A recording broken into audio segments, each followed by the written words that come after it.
Bom dia a todos, sejam todos muito bem-vindos a mais uma reunião, do Espiritismo Responde, que é feito pela Fraternidade Espírita Evangélica de Jundiaí. Hoje nós temos mais um tema que nos diz muito, que é acerca do momento que muitas vezes nós queremos, muitas não, todas as vezes a gente deseja evitar, adiar o máximo possível, que é o momento da morte, O Wilson, ele propõe esse tema na manhã de hoje, que passa, inclusive, acerca da perturbação ocorrida e o despertar logo após a morte, Então, o tema é esse, a perturbação por ocasião da morte. Para que a gente consiga ficar bem receptivo a tudo que nos será passado na manhã de hoje, eu convido a todos a fechar os seus olhos, a relaxar por um momento, para juntos podermos fazer uma pequena prece, Então, vamos nos unindo uns aos outros, nos unindo à espiritualidade maior que nos assiste nesse momento, para que juntos possamos chegar até o nosso Mestre amado, Jesus Cristo, e até Deus, nosso Pai, primeiramente, agradecendo por mais essa oportunidade abençoada de aprendizado, no qual nós temos a oportunidade de entendermos um pouco mais acerca da realidade que nos envolve, enquanto seres espirituais imortais que somos. E também para pedirmos que tenhamos as luzes necessárias para a boa compreensão de tudo que nos será ministrado nessa manhã, de maneira que tragamos para as nossas vidas um proveito útil daquilo que a doutrina espírita tem a nos oferecer, enquanto verdade e enquanto consolo. Que Jesus esteja junto a nós durante toda a reunião, nos abençoando com o seu amor, o seu carinho e as suas luzes. Que assim seja. Assim seja, graças a Deus. Prontinho, eu estou do céu. Ok.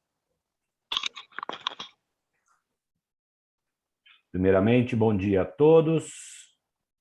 Eu mudei aqui a apresentação e fiquei preso aqui no...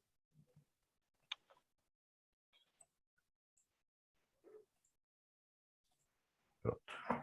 Muito bem. Hoje nós temos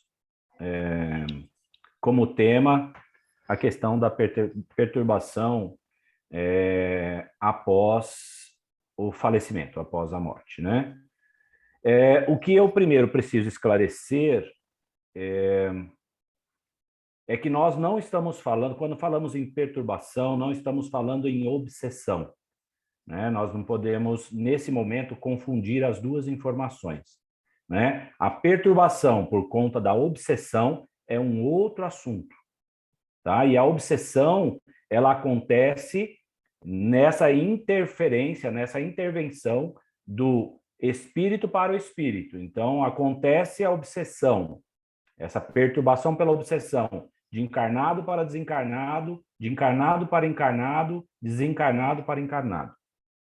E desencarnado para desencarnado. Então, mas o assunto de hoje, ele não trata dessa questão, da perturbação por conta da obsessão.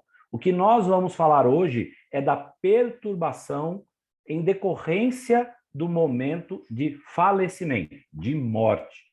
Então, e outra coisa que eu preciso falar para vocês, e que eu acho que é importante, que é interessante, é que nós espíritas, e quantos mais estejam me assistindo, que não são espíritas, mas que coadunam com a ideia da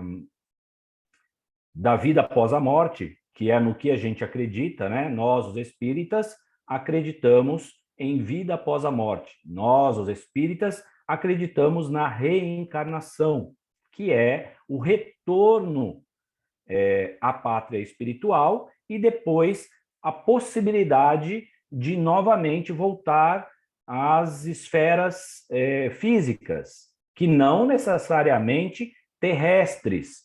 É outra coisa também que muito se fala, mas o entendimento de muitas pessoas é que, ao reencarnar, nós voltemos para o planeta Terra, né? E deixamos de ouvir as palestras em que falamos de muitas moradas na casa de meu pai. Se falamos em muitas moradas, estamos dizendo que existem outros lugares, que não é o objetivo dessa discussão, que em outros lugares poderemos também viver a experiência física.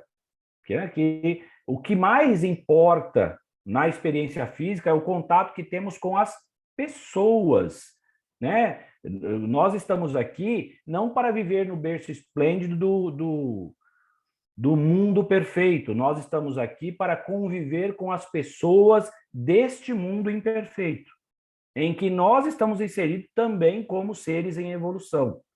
Então, nesse contexto. Então, hoje,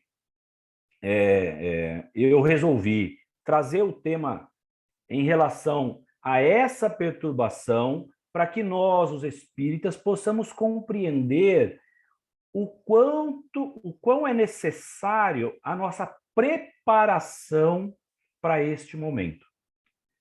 Muitas pessoas têm uma dificuldade em falar da morte, né? E assim, enquanto espíritas, nós precisamos abrir a nossa mente para que a informação possa entrar. Por quê? Porque todos nós precisamos estar preparados para esse momento. Nós temos somente essa certeza de que, em nascendo, em algum momento faleceremos, em algum momento voltaremos à pátria espiritual. E deixaremos aqui todo esse cabedal de informações, de contatos com pessoas. E passaremos a ter esse contato lá do outro lado. Como para o espírita, mais uma vez, eu vou sempre chamar a atenção, fica um pouco mais fácil de compreender isso quando se compreende o contato com o plano espiritual. Então, nós temos as comunicações, nós temos a escrita, né? Nós temos várias formas que nos garantem esse contato, que existe primeiro vida após a morte, né? Que essas pessoas continuem em contato, se necessário, e que, através, inclusive, se a gente pegar a grande quantidade de literatura que nós temos hoje, nós conseguimos fixar e olhar para essa possibilidade. Outras religiões também falam desse assunto, mas param no momento que vai se falar desse contato. Então, muitas delas vão falar de... e aí nós teremos o paraíso, onde aguardaremos o juízo final, onde aguardaremos...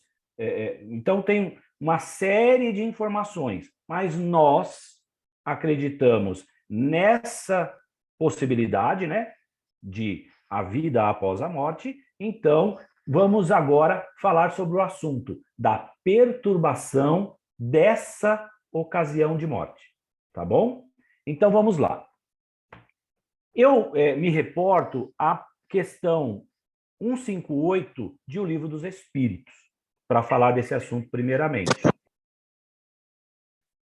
Que a pergunta diz o seguinte: a alma, deixando o corpo, tem imediata consciência de si mesmo?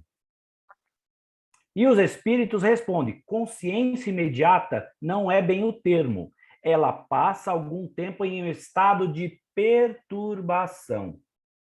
Olha só. E assim, É nessa palavra que eu gostaria de basear toda essa fala que eu terei hoje. Então, Allan Kardec faz uma pergunta muito interessante, que é, e aí, a gente morreu, beleza. Já chegamos lá e abrimos os olhos e está tudo bem? E aí eles dizem, não necessariamente. E aí eu vou dizer por que não necessariamente. Porque existem vários momentos para cada um de nós. Vai depender do nosso grau de evolução. E aí eu vou explicar isso. Quando nós falecemos, quando nós deixamos o corpo físico, e aí, mais uma vez, para falar disso, tem uma palestra só sobre esse momento, que é o desligamento do corpo físico, do espírito, o desligamento nessa ocasião. Desligar-se o espírito do corpo físico. Tá? Esse momento tem uma palestra toda sobre ele, só desse momentozinho em que você fecha os olhos. Como é que acontece o desligamento, o que acontece no desligamento, né? Se vocês não tiveram ainda a oportunidade dessa palestra, numa outra ocasião eu farei só sobre isso, ok? Mas já aconteceu o desligamento, você já está no plano espiritual. Então, tudo que aconteceu, suas dores, tudo que aconteceu já foi. Agora você abre os olhos no plano espiritual. O que é esse abrir de olhos, então? Mais uma pergunta do Livro dos Espíritos.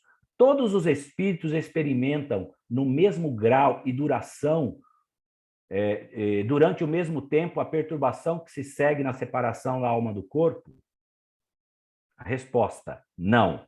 Isso depende da elevação de cada um. Aquele que já está purificado se reconhece quase imediatamente, visto que já se libertou da matéria durante a vida física, enquanto que o homem carnal, aquele cuja a consciência não é pura, conserva por tempo mais longo a impressão dessa matéria.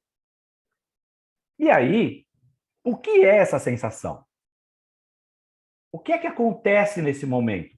E aí a espiritualidade explica. O que acontece nesse momento é como... eu vou relatar aqui o que muitos de vocês já viveram várias vezes na vida de vocês. Sabe aquele momento em que você almoçou e você para dormir um pouquinho após o almoço? A siesta. Esse momento é um momento que você não vai dormir por longas horas, igual à noite, que você dorme 5, 6, 7 horas. Você vai dormir por um curto período de tempo. Então, assim, você vai dormir ali por 15 minutos, 10 minutos, no máximo meia hora. O seu corpo se recosta e você cochila.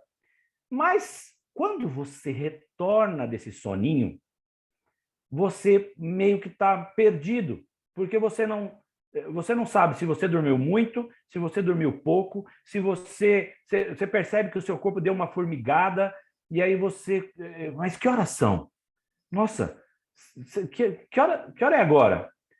Então, esse momento... Mas você imediatamente você recorda, você fala, opa, não, eu dormi. Só que após o almoço eu só dei uma cochilada na cadeira, eu só dei uma cochilada no sofá. Esse momento é um momento que acontece também quando você passa para o outro lado. O que vai acontecer é que aqui você dormiu por apenas 15 minutos. No plano espiritual, você pode ter um tempo maior desse momento. Então e aí vem as questões de perturbação. Então você vai ter, vamos imaginar que você chegou no plano espiritual, né? Você saiu, foi desligado já e você chegou no plano espiritual. Você vai ter esse momento de onde estou e quem sou eu, e aí você pode imediatamente olhar e falar, estou aqui no plano espiritual.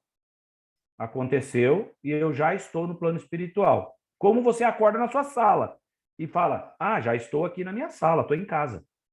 Estou em casa, estou seguro, está tudo bem. Ou você pode, lá no plano espiritual, não ter esse despertar tão rápido? E aí, eu vou explicar agora por que é que isso não vai acontecer no momento X. Por que eu estou dizendo isso? Porque muitos relatos de espíritos, inclusive dentro do Livro dos Espíritos, escritos feitos por Chico Xavier e por outros escritores espíritas, nos relatam momentos de espíritos que acordam imediatamente do outro lado. Eu vou dar um exemplo. Um dos casos é o de, lá no tempo de Kardec, um dos frequentadores das reuniões espíritas lá, que participava junto com Kardec, estava muito doente. E ele combina com Kardec que, se ele conseguir, ele vem para relatar o que foi que aconteceu. E ele falece, depois de muita perturbação por conta de doença, né? Muito sofrimento por conta de doença, ele falece. E na noite do seu falecimento, né, do dia do seu falecimento, à noite tem uma reunião e ele vem e dá um parecer a respeito do que ele havia combinado com Kardec. Então, nessa reunião, ele diz, olha, acordei aqui, houve um momento de perturbação, houve um momento em que eu me senti meio deslocado, parecendo que eu estava acordando de um sono, mas agora eu já estou bem, eu estou me sentindo muito bem, meu corpo físico, ele relata como corpo físico, né? Porque ele ainda tem as sensações, então assim, ele fala, meu corpo está em perfeito estado, eu estou me sentindo otimamente. Então, e aí ele faz uma série de relatos. Esse é um caso, né? Que eu espero seja, quando nós estivermos lá do outro lado, no plano espiritual, seja o relato de todos os que estão aqui me ouvindo. Mas nós vamos ter aqui, em falando desse momento, nós temos a questão da duração. E o que é que diz em relação a essa duração o Kardec lá nessa questão? Ele diz o seguinte, a duração da perturbação, se segue a morte do corpo, que se segue a morte do corpo varia muito. Pode ser de algumas horas, de muitos meses e mesmo de muitos anos. É mesmo longa para aqueles que, desde sua vida terrena, se identificaram com o seu estado futuro, porque, então, compreendem imediatamente sua posição. Então, vamos lá. O que ele está dizendo aqui? Que você, que já compreende e que já aceita e que já se prepara, tem uma possibilidade de despertar no plano espiritual mais fácil do que aquele que está preso à sua condição terrena. Né? E aí nós vamos falar de orgulho, vaidade, preconceitos, e vamos falar de apego a coisas e pessoas, né? Que são esses apegos materiais e perturbações do plano físico. Ah, Wilson, mas aí se você vai me dizer, então, que a gente tem que fazer curso para santo. Eu já disse para vocês, nós estamos aqui num eterno curso para santo. A gente só não passou. A gente faz a prova todo dia e ainda não está passando. Mas a gente está fazendo curso para santo todo dia. Porque todo dia, quando a gente vai fazer as nossas orações noturnas, nós precisamos nos questionar o que foi que eu fiz no dia de hoje que possa ter prejudicado outro ser humano. O que foi que eu fiz no dia de hoje que pode ter desagradado a minha condição espiritual? E se não fazemos esse questionamento, não conseguimos ingressar no dia seguinte com mais vivacidade. Voltamos para o mesmo ponto. Então, preparar-se para o retorno à pátria espiritual ou preparar-se para a morte é parte de algo que precisamos fazer enquanto estamos vivos. Quando vamos fazer uma prova, nos preparamos para essa prova. Nós estudamos sobre o assunto que vamos ser que vamos ter que fazer a prova. E aí, a minha proposta, como sempre, é que a gente possa passar nessa prova. Que a gente faça o nosso dever de casa e consiga passar por ela. Por quê? Para que o nosso período de perturbação sejam algumas horas. Não sejam meses ou anos. Para aqueles que têm lucidez, é mais fácil. E a gente precisa admitir isso. Porque assim, em não admitindo, em não querendo, tá tudo bem também, tá bom? Não tem problema nenhum. Quando chegarmos lá, passaremos pela experiência. O que a espiritualidade nos possibilita? Possibilita, né? O que o espiritismo, através da sua literatura, que é vasta, nos possibilita? A condição de sair na frente. A condição de melhoria. Melhoria é individual. Como eu disse, para passar na prova, você não estuda o que o outro estudou, vai fazer parte do que você vai saber para responder a questão. Só o que você estudou faz parte disso. Então, como é que você se prepara para a prova é o mesmo que se preparar para a entrada. Como é que você se prepara para uma corrida é o mesmo que se preparar para esse momento. Muito bem. E aí, eu vou falar para vocês agora como é, e aí daqui a pouco eu vou falar sobre a preparação, né, e como se preparar, mas agora eu vou falar sobre a perturbação. E aí, nós temos vários tipos de pessoas que voltam para o pátrio espiritual e vão enfrentar lá os seus quereres, né, as suas dificuldades. Primeiro, eu vou falar sobre os espíritos inferiores. É muito difícil falar sobre espírito inferior, porque nós podemos estar nesse grau também e não sabemos. Mas, como literatura, vou explicar para vocês um pouquinho sobre isso. Espíritos inferiores. Outros espíritos de ordem inferior se acham mergulhados em uma noite profunda, em um completo insolamento no seio das trevas. Sobre eles pesa a incerteza, o terror. Os criminosos são atormentados pela visão terrível e incessante de suas vítimas. Vamos entender isso.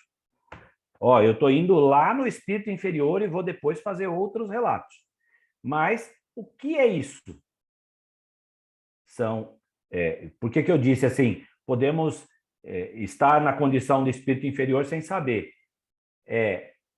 O tipo de contexto da vida de cada um. Nesse caso aqui, nós estamos falando daqueles criminosos. Então, vamos imaginar um assassino, vamos imaginar alguém que prejudica outra pessoa matando, roubando e matando, aquelas coisas horríveis que a gente vê normalmente na TV.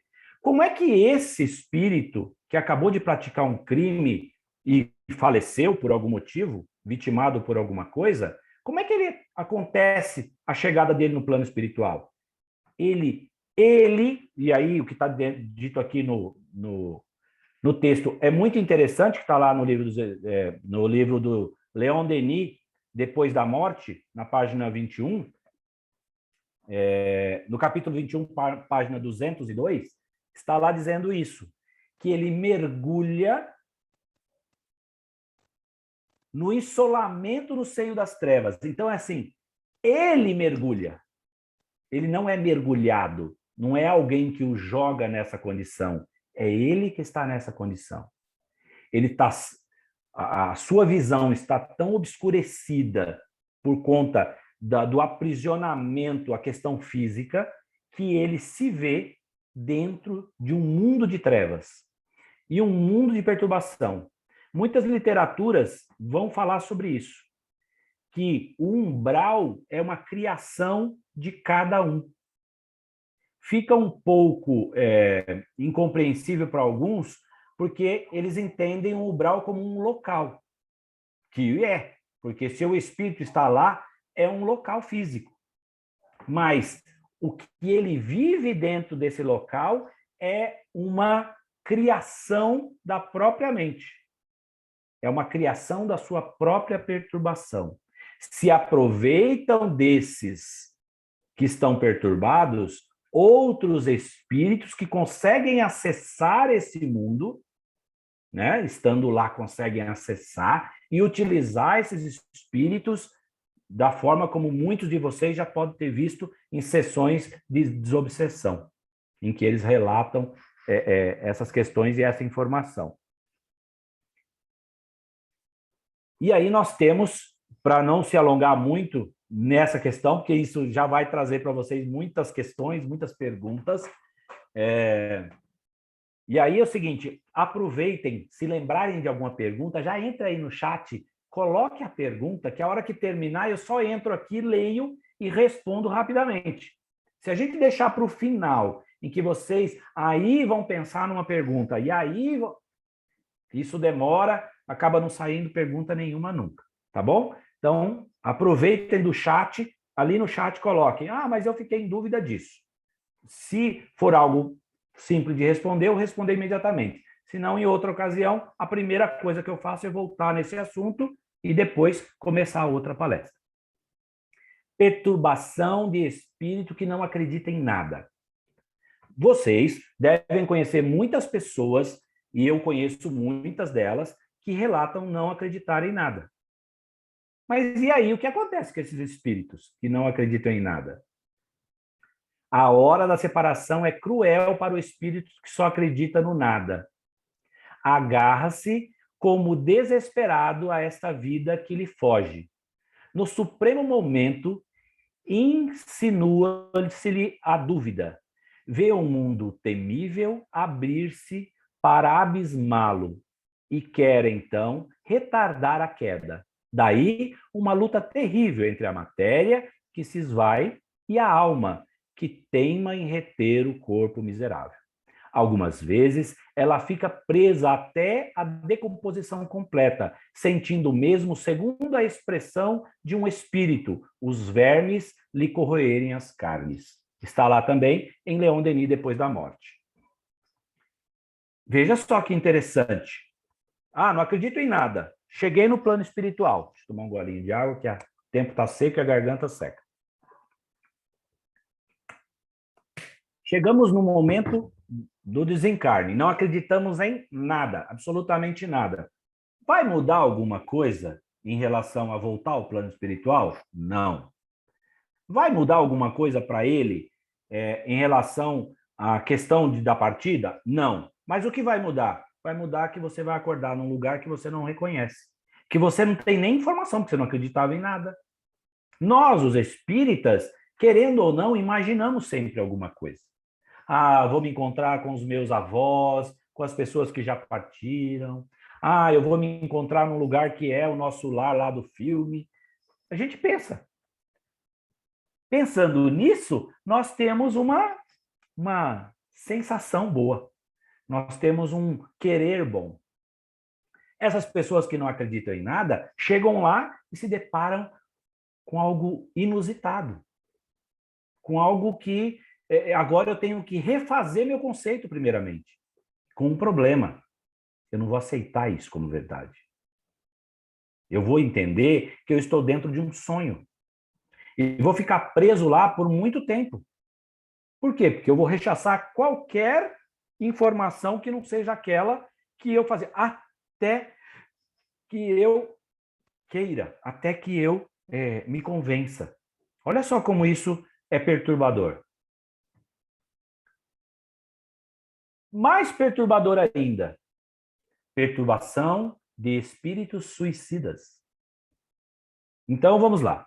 O que acontece com o suicida?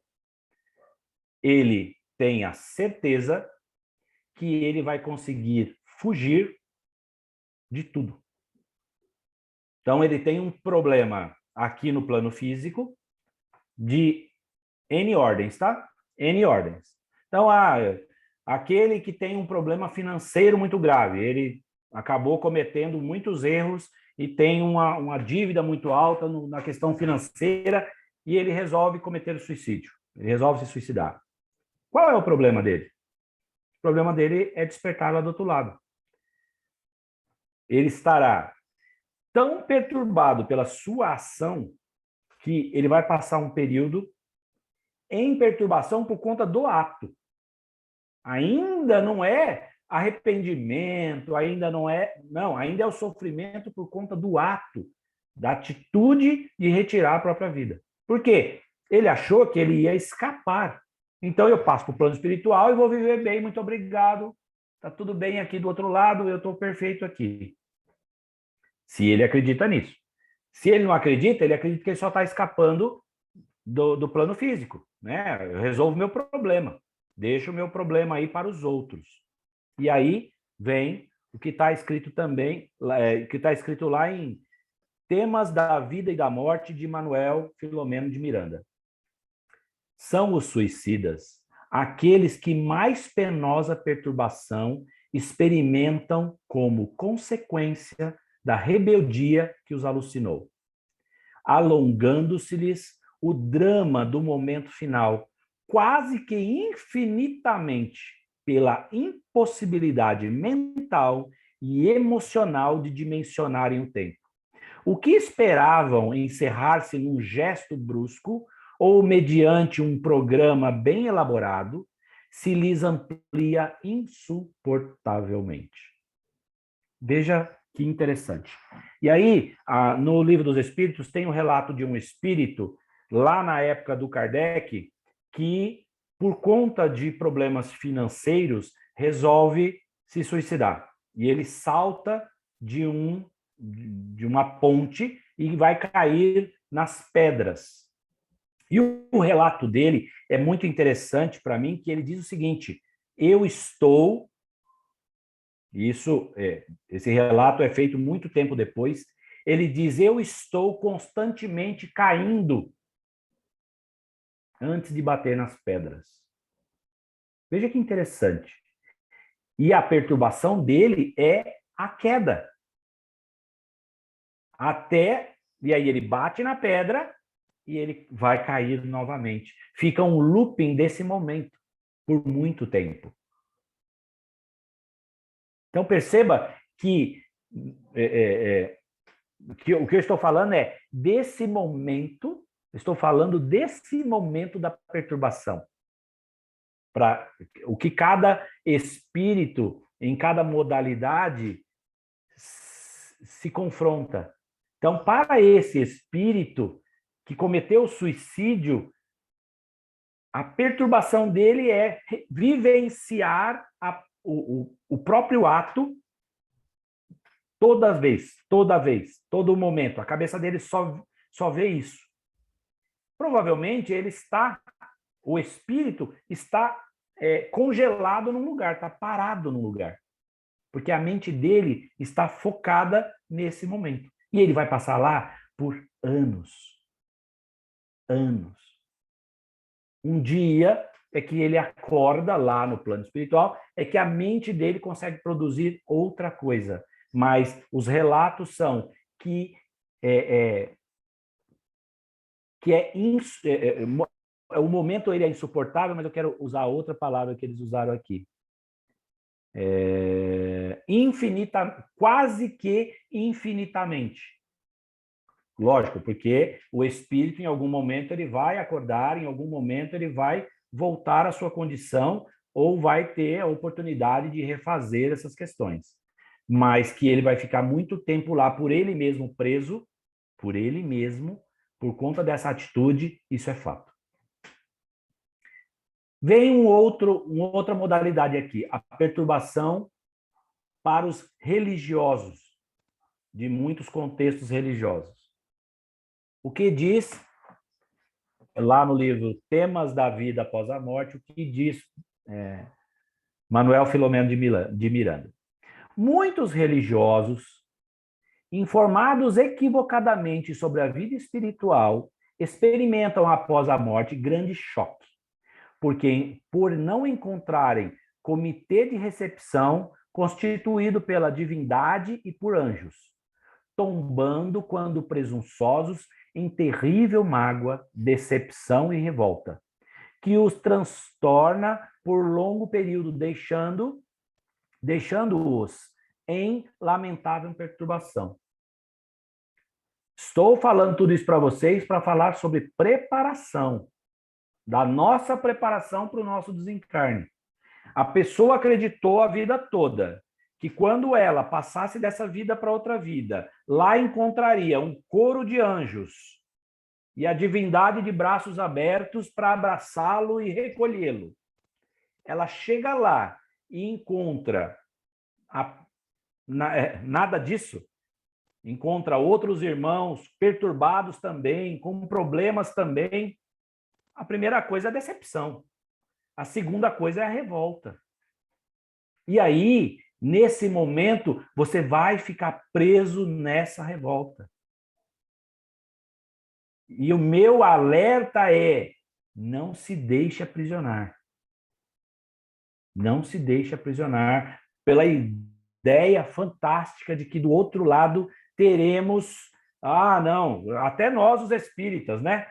Não, porque aí, quando eu chegar no plano espiritual, os meus entes queridos, os meus espíritos afins, meu mentor, vai estar todo mundo me aguardando. Eles estarão, sim. A minha pergunta é: você consegue chegar? Você consegue despertar no plano espiritual para que eles possam te receber? Ou você vai ficar um período longo de tempo perdido dentro dos seus próprios preceitos, conceitos e demais situações suas? Então, lembre-se disso.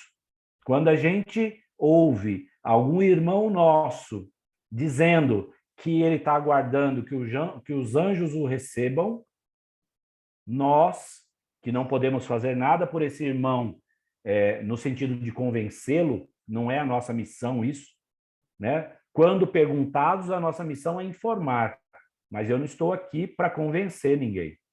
A pessoa precisa ter o interesse por aquilo que está sendo dito. Senão, eu tenho que deixar que ele passe pela experiência dele, porque a experiência dele, para ele, também é válida. Eu até conversava ontem com a minha irmã e a gente falava sobre a necessidade de deixar que a borboleta saia do casulo. Todo mundo, todos vocês já devem ter ouvido essa história de que a gente não deve ajudar a borboleta que está estourando o casulo, né? A lagarta que está estourando o casulo para virar a borboleta. Porque se fizermos isso, nós tiramos dela a possibilidade de fortalecer as suas asas para voar. Se a gente abre aquele casulo no sentido de ajudar, nós vamos fazer com que essa borboleta morra, porque ela não tem forças para fazer o voo. Tá? A mesma coisa acontece com os nossos irmãos. Eles precisam de algumas experiências que, se nós retirarmos dele, nós vamos fazer com que ele pereça. Vou dar um exemplo, que é inclusive o que a gente conversava ontem. Vamos imaginar que você hoje ganhe na loteria. Né? E a gente conversava que o nosso pedido é não ganhar na loteria. Né? Lógico, para ganhar você precisa jogar, mas assim, é não ficar milionário. Né? Não é a loteria o caso. Mas é não que nós não viemos milionários, o motivo a gente já compreende, mas que a gente, por exemplo, ficasse milionário hoje. Se você ficasse milionário hoje, o que você gostaria de fazer? Você gostaria de ajudar pessoas. Isso é o que todo mundo diz. E vamos entender que você fizesse isso. Ao fazer isso, você pode estar retirando dessa pessoa a experiência dela. Você vai facilitar, por exemplo, para alguém que já não gosta de trabalhar, a possibilidade de não trabalhar. Consequentemente, como ele não está se esforçando mais para pagar o aluguel, para comprar o próprio alimento, ele pode se enveredar por caminhos que antes ele não se enveredou. A bebida, a droga e etc. Então, a gente precisa tomar cuidado com como é que a gente faz a ajuda para algumas pessoas. A gente precisa olhar. Né? Chico tem uma história muito interessante, mas voltado para o caminho que era inusitado, na minha visão. Andava ele pela rua com alguns amigos, depois de uma sessão espírita, e um senhor veio e pediu para ele um dinheiro para comprar pinga. E Chico retira do bolso uma notinha e dá para o senhor. Quando esse senhor se afasta, as pessoas que estão em volta dele falam: Chico, a gente não te compreende. Você pegou um dinheiro e deu para um bebum.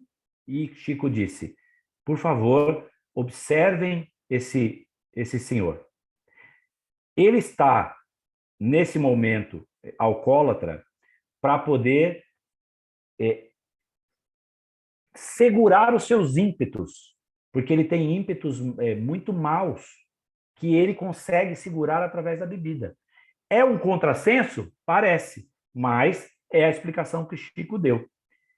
Então, nós aqui, voltando, temos que tomar alguns cuidados com relação às ajudas que nós demos e ser caridosos em olhar para os nossos irmãos sempre. Voltando ao assunto, que você sabe que se eu for aqui nessa linha, eu acabo saindo muito da perturbação. Perturbação por morte coletiva. Isso é uma questão interessante, né? Vamos imaginar um avião caiu e todas aquelas pessoas que estavam dentro do avião faleceram. O que acontece com essas pessoas? Todas elas vão continuar juntas lá no plano espiritual e fazendo os caminhos juntos? A explicação aqui de Kardec no Livro dos Espíritos diz: nos casos de morte coletiva, tem-se observado que todos os que perecem ao mesmo tempo nem sempre se revêem imediatamente. Na perturbação que se segue à morte, cada um vai para o seu lado ou se preocupa apenas com aqueles que lhes interessam. Interessante, né? Falecemos todos juntos, mas cada um vai para a sua perturbação, porque cada um teve uma questão de vida. Uns vão estar presos ainda à questão do corpo físico, outros vão estar presos ainda por outras questões. E outros vão se desligar imediatamente, acordarão no plano espiritual. Então, cada um vai viver a sua experiência pós-morte.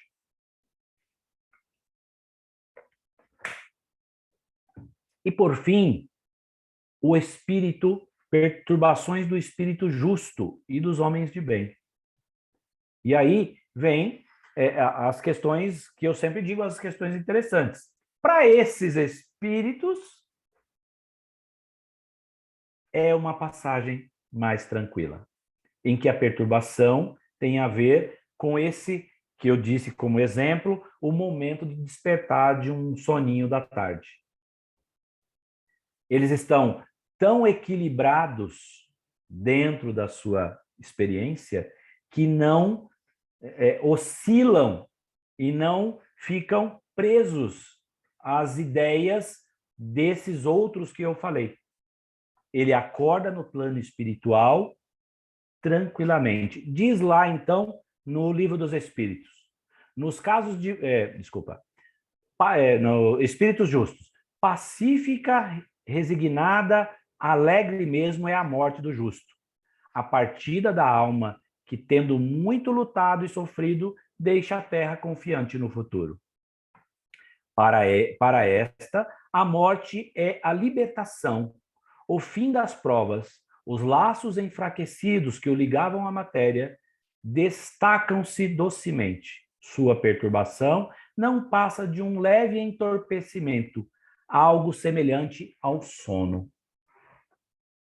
E aí é o meu convite para todos vocês.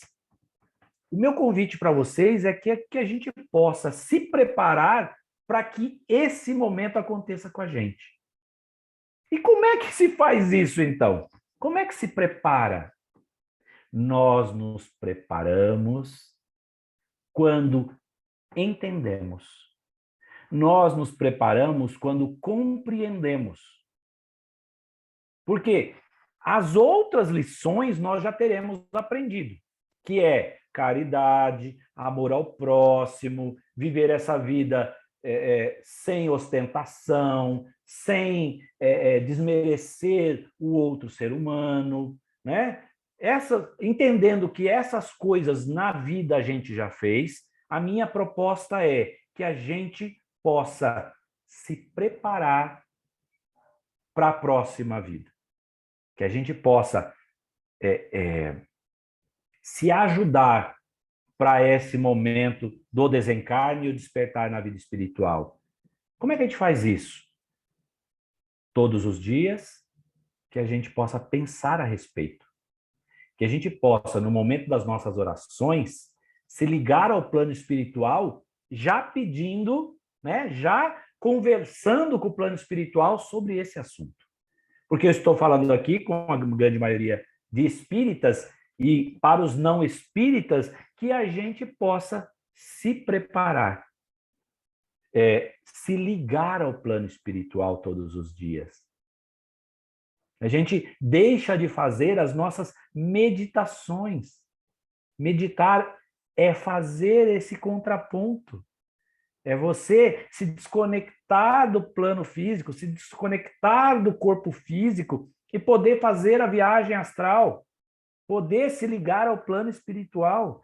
Quando você, no momento do seu falecimento, esse ato vai ser como se você estivesse fazendo a sua meditação, sem sofrimento. Mas para isso, todo o contexto tem que estar preparado. Eu nunca pensei nisso, nunca soube nada disso, não quero ouvir falar sobre isso. E aí eu faleço, eu estou afeto ao que me acontecer.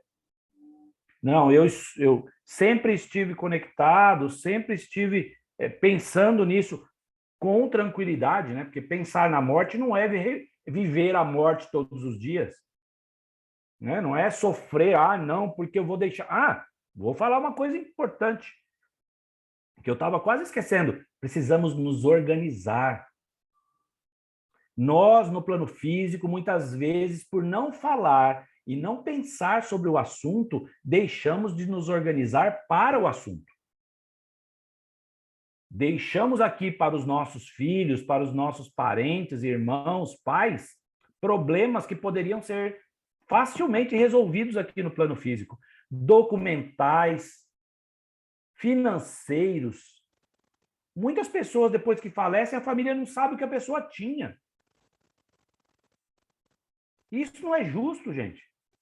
Nós podemos nos organizar para que essas pessoas se sintam mais tranquilas, porque elas já vão ter um problema, que é o seu falecimento, o sofrimento da sua perda, os problemas financeiros que a sua perda pode gerar, porque acontece, né? Uma pessoa que é o detentor do financeiro da família falece, toda a família que dependia daquele ser vai padecer de alguma maneira. E se você não deixa as coisas organizadas, além das perturbações que eles vão ter, emocionais, por ter perdido você, eles ainda vão ter as questões jurídicas, judiciais, todas as questões de documentação. Por que não se organizar? Por que ter medo disso? De deixar tudo em ordem, deixar os documentos todos dentro de uma caixinha, de informar alguém como isso acontece? Né? Olha, se acontecer algo comigo, que pode acontecer, as coisas que você precisa saber estão aqui dentro. É só você abrir que está tudo explicadinho. Se organizar para isso. Se organizar para isso não é desejar a própria morte. Se organizar para isso é pensar no outro. É ter caridade com o outro que já vai sofrer porque você partiu. Ele não precisa de outros sofrimentos. Então, preparar-se para o momento do desencarne é também você não ficar perturbado lá pensando, meu Deus, o que é que a minha esposa vai fazer agora? Nossa, o que é que meu marido vai fazer? Como é que eu deixei meus filhos? Tudo desorganizado. Entende isso? Estou chamando a atenção para algo prático, que as pessoas muitas vezes não pensam. Ou tem medo de pensar porque acha que está desejando já a própria morte. Atentem-se a isso. Vou ocupar mais 5 minutos numa leitura, porque eu achei ela muito interessante. São 5 minutos, rapidinho, a gente já encerra, porque já está dando meu horário, daqui a pouco o Edu aparece aí para me alertar. Vou ler para vocês o relato de Maria João de Deus, no livro Cartas de uma Morta, escrito por Chico Xavier, ok? Maria, Mãe de Deus, é a mãe de Chico. E ela relata, últimos instantes. Deixa eu só olhar a garganta aqui, que está realmente muito seco.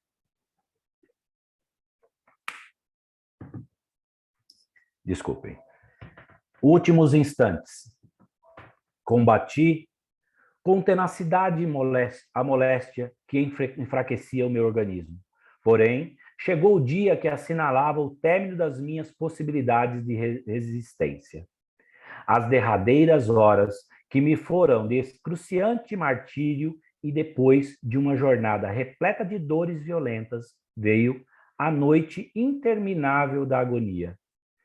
Reparava que o meu tempo no mundo se escoava dificilmente, almejando o seu findar como o trabalhador sedento e faminto, ávido de repouso. Dificuldades no processo de desencarnação. Percebi todos os carinhos que dispensaram ao meu corpo e que me foram igualmente proporcionados em vida. E ouvi as lamentações de quantos deploravam a minha ausência. Ansiava por movimentar-me, sem que membro algum obedecesse aos meus impulsos. E outras vezes fazia inauditos esforços para despertar-me, fugindo de tão singular pesadelo. Afigurava-se que me cobriam de flores e sentia a carícia dos braços dos meus filhos, enlaçando-me com amargurada ternura, e dizia-lhes mentalmente entre lágrimas: meus filhos, eu não morri. Aqui estou e sinto-me realmente mais forte para vos proteger e amar. Por que chorais, aumentando a minha angústia? Mas tinha a boca hirta e os braços gelados para retribuir aquela expansão de desvalado carinho. Apenas possuía a sensação de lágrimas ardentes que se rolavam sobre as faces descoloridas como a estátua viva da amargurada e do silêncio. Da amargura e do silêncio, desculpa. A perturbação. O ataúde pareceu-me um novo leito. Porém, quando me convenci de que me arrebatavam com ele, entre os angustiosos lamentos dos que ficavam, uma impressão penosa, atrocima, subjugou-me integralmente. Achei-me, então, sob indefinível sentimento de medo, que me aniquilou a totalidade das fibras emotivas. Um choque de dor brusca dominou-me a alma e eu perdi a consciência de mim mesma. Os espíritos amigos ajudam no processo de desencarnação. Hoje, sei que aqueles angustiosos momentos, muitos seres se conservavam, embora intangíveis ao meu lado, amparando-me com seus braços tutelares e compassivos, porém não os distinguia. Revisão dos fatos ocorridos. Após algum tempo, cuja duração não posso determinar, paulatinamente afigurou-se-me acordar. Contudo, a princípio achava-me envolvida no mesmo panorama de sono, como se a memória fosse possuída de um admirável poder retrospectivo. Comecei a ver todos os quadros da minha infância e juventude, relembrando um a um os mínimos fatos de minha existência relativamente breve. Esses quadros do pretérito com naturalidade, sem admiração e sem surpresa. Dificuldades em perceber a nova situação. Busquei, então, o lar que eu deixara, mas, ó torturante surpresa, meus filhos não me reconheceram e, debalde, formulei os meus sentidos e carinhosos apelos. Julguei-me alucinada e, em vão, busquei as antigas amizades. Não me vês? Não me reconheces? Brandava eu, desgostosa com a atitude impassível daqueles de quem me aproximava cheia de esperança, numa possível compreensão das minhas palavras, mas a frieza e a insensibilidade constituía a resposta de sempre. A hora da verdade. E certa noite, quando reunidos, oráveis segundo o costume que eu sempre cultivava, ouvi que o oferecimento das preces a Deus era feito em intenção de minha alma. Descerrou-me finalmente o derradeiro véu que brava o meu ser pensante. Senti-me sã, ativa, ágil, como se despertasse naquele instante. Ah, eu morrera. A prece de socorro. Todavia, assim que me entreguei aos arrebatamentos da prece, senti uma intraduzível vibração percorrer todas as fibras do meu ser, como se fosse sofrer uma vágada, afigurando-se-me invadida pela influência do sono, mas durou poucos instantes semelhante estado. Despertei novamente e vi-me ao lado de uma legião de seres que se achavam genuflexos como eu. Já outro, porém, era o templo no qual me encontrava. O espírito mantém a forma humana. Um dos meus primeiros pensamentos de estranheza foi o de compreender que havia morrido e, ao mesmo tempo, conservava meu corpo, o qual, segundo o bom senso, fora entregue à terra. Constatei que os meus pulmões respiravam e o meu coração pulsava com absoluta normalidade. O espírito reencontra espíritos familiares. Recordava-me dos menores detalhes do lar, quando experimentei sobre os ombros o contato de veludosas mãos. Ergui repentinamente meu olhar e, ó, maravilha, vi minha mãe a contemplar-me com o melhor das expressões de ternura e amor. Visita ao lar terreno. Sentia-me na posse das faculdades volitivas que obtivera com o meu desprendimento da vida carnal. E numa fração infinésima de tempo estava ao vosso lado. Ah, como vos abracei o tempo todo, emocionada e recolhida. Como achei pequeninos o nosso antigo lar e como me penalizou o quadro das vossas dores e dificuldades. Esse, então, é o texto no livro que relatei antes, Cartas de uma Morta, de Francisco Cândido Xavier. Quem dita esse texto é o Espírito Maria João de Deus, a mãe de Chico. E eu gostaria que vocês, em algum momento, pudessem estudar esse texto. Ele tem muita informação interessante para aqueles que nunca ouviram falar. Por exemplo, aqui só dando um exemplo, a sensação que ela tem da perfeita condição do corpo físico que se apresenta no plano espiritual.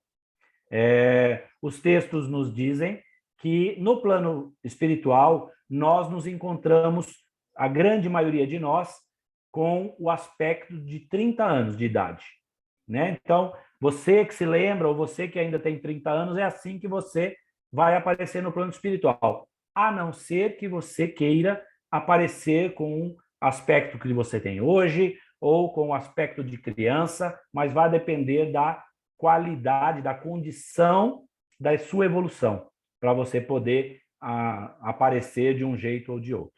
Mas é informação para um outro momento. Meu tempo já se esgotou faz tempo, o Edu não entrou aqui para me puxar a orelha, graças ao Pai. Então, eu gostaria de finalizar essa palestra dizendo para vocês: preparem-se. Nós não sabemos quando a nossa senha será cantada no plano espiritual. Nós não sabemos o momento do nosso retorno, mas temos a certeza que retornaremos. Então, que a gente esteja pronto, que a gente esteja bem, que a gente esteja lúcido e que possa aproveitar esse grande momento, que é o momento da nossa partida, que é o momento ao retorno no plano espiritual. Que aqueles que puderem possam aparecer aqui na janelinha, para pelo menos dar um sorriso, como fez o Ziberi agora, como fez o seu Luiz agora, Ana Lúcia, que vocês estejam bem, estejam em paz. Vou ver aqui no chat rapidamente, só ler o que só 2 pessoas escreveram. E o que aprendemos sobre o acompanhamento dos amigos espirituais após a morte? Em que momento aparecem? Eu acabei de relatar, no momento, e assim, na carta aí que eu acabei de ler, tem esse momento, o momento em que você realmente desperta, porque eles estão ao seu lado, eles estão aguardando o seu despertar, tá bom? Wilson, bom dia. Conheço ateu que tem atitudes muito positivas para com o próximo. Mesmo assim, esse tipo de ateu demorará para despertar no mundo espiritual? Vai depender do grau de evolução do espírito. Não importa que ele seja um espírito que nesse momento é ateu. Nesse momento ele é ateu por não acreditar nas coisas que ele vê e nas circunstâncias de vida que ele teve nesse plano, nesse momento. Mas ele já pode ter vindo de grande processo evolutivo, fazendo com que ele não necessite, nesse momento, das crenças e dos acreditares dos quais outros espíritos como nós precisamos. Né? Muitas pessoas não precisam comer carne. Por quê? É delas já a condição de não precisar disso. Eu ainda preciso. Mas eu estou no plano físico e me permito isso. Então, aqui, respondendo a sua pergunta, não diz nada sobre o grau de evolução, o momento do acreditar nesta vida. Você está relatando uma coisa antes que é o mais importante. Essa pessoa tem atitudes positivas em relação ao outro ser humano. Isso importa. Ok? Respondido? Espero que sim. Deixa eu ver, a apresentação muito boa. Não tem mais nenhuma pergunta. Edu, eu acho que espero ter contribuído. Vamos continuar aí para fazer o passe e as preces para poder fazer o encerramento. Como sempre, peço desculpas, mas o assunto ele exigiria de mim ainda muito mais conversa, mas o tempo não nos permite, né? Será conversa por um outro momento. Ok? Então, Edu, Vera, por favor, continue aí o Wilson, nosso obrigada e parabéns, viu, pela sua palestra, por todo o seu estudo, né, que complementou os nossos, né? Que bom, Vera, Então, que bom. Bom poder contribuir. muito bom. Isso. E também saber, né, Wilson, que a pessoa não tem só que saber, né? Ela tem que ser, né? Isso. Né? Ela tem que Precisa ser. ser.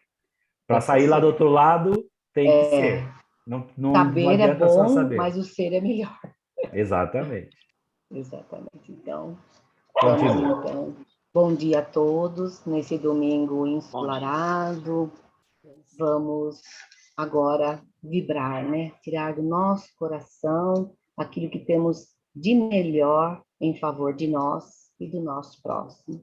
Então, vamos sentando comodamente nas nossas cadeiras, vamos fechando os nossos olhos, vamos unindo as nossas forças positivas e amorosas, junto das que vêm do universo, para que possam socorrer o nosso planeta. Vamos sentindo essa energia envolvendo completamente a fauna, a flora, as nossas águas, o nosso ar, purificando-os e renovando-as. Vamos sentindo essas energias chegando até os governantes, para que propiciem o bem, tomando as melhores decisões em prol da humanidade. Que os hospitais sejam acolhidos e cada leito seja amparado, assim todos os trabalhadores da saúde. Que os lares abram suas portas para que o Evangelho do Mestre penetre em seus corações para torná-los mais felizes. Assim também as crianças sejam protegidas e amadas por seus pais e sempre as encaminhem para o bem. Que os jovens se animem para o estudo e também se vinculem à religiosidade, os orfanatos, casa de repouso, os moradores de rua e os presidiários recebam um abraço carregado de afeto. E essa energia toque especialmente o caderno virtual, onde se encontra o nome de todos os assistidos em assistência espiritual. E assim, coloquem o medicamento na água de cada um de nós, para que durante a semana possamos estar em contato com o bem e enfrentar as nossas dificuldades. Vibremos pela assistência social e todos os envolvidos, trabalhadores, colaboradores, assistidos, numa energia de amor, pelos desempregados, que tenham força e esperança de dias melhores.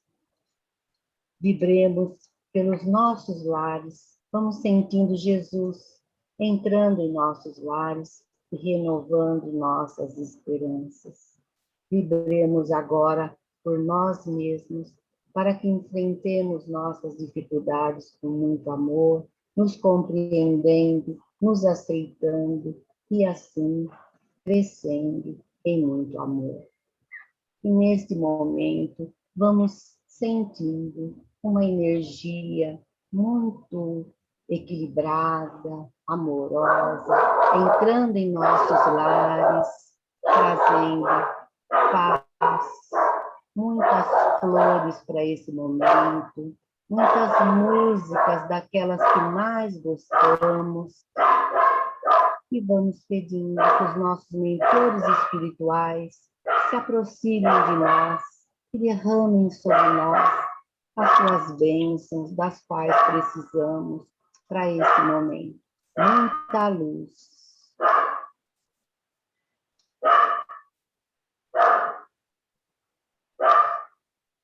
Que assim seja. Graças a Deus e a Jesus.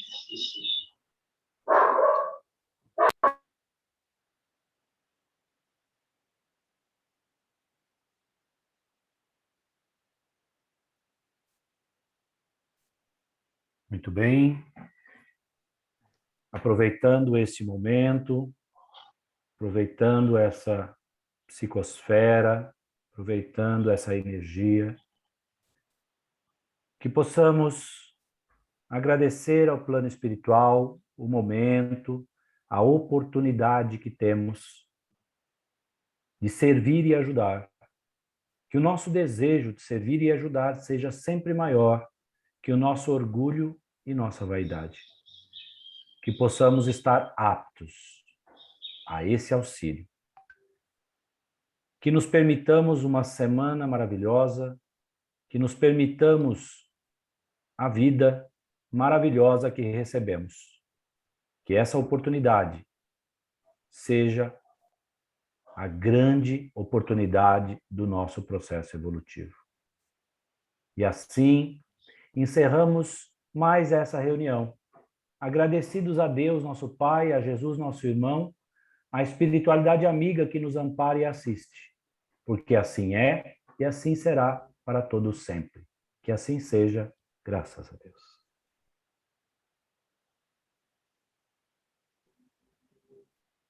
Parabéns, Luiz. Desculpem os meus cachorros, viu? Não, que é isso. Muito bem, gente. Apareçam aí para falar um oi para a gente.